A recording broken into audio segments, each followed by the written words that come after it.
ESPN's Jeremy Schaap joins us. You're just getting back from Penn State yesterday, and many are reporting that Joe Paterno, his resignation is imminent. There are a lot of editorials calling for his ouster, as well as the president there at Penn State. What do you think we're going to hear in the next 24 hours or so? Well, as Dan said last night, the Board of Trustees was meeting, not in person, on the phone. There are indications that it will meet again today in person tonight on campus to discuss the fate of Joe Paterno, the fate of the university president, Graham Spanier.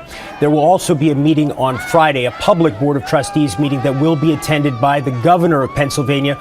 So right now, Joe Paterno's future is very much in doubt. After more than 6 decades at Penn State, after 45 years as the head coach, one of the most revered figures in all of college sports. And respected.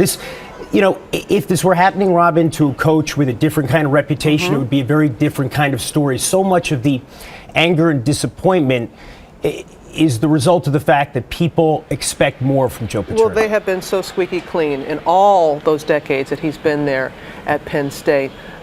When do we expect to hear more from him, though he is quite vocal? We saw last night, and it was quite telling to a lot of people. He didn't say alleged victims. He said, let's pray for the victims. Yeah, I don't know how much we can really read into that, although he has indicated before that he believes that what was brought to his attention in 2002 was factual. The graduate assistant at the time, Mike McQueary, who came to him and told him that he had seen something disturbing in a shower involving Jerry Sandusky.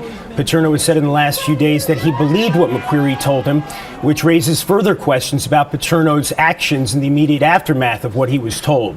But you have to wonder right now where Joe Paterno's head is. So much is swirling around him. And, maybe there's a little bit of a disconnect. Maybe he doesn't fully understand the gravity of what's going on. He's talking about beating Nebraska on Saturday, which is... and he was going to hold the press conference and say he was just going to talk about football. And people are like, how can you... Right, that wasn't going to happen. And then the university president canceled the press conference yesterday. Paterno indicating that he was disappointed in that decision. We are possibly, though, going to hear from him today off campus. There have been reports that his sons are arranging off-campus press conferences. We'll see what happens. Jeremy, thank you very much for your insight.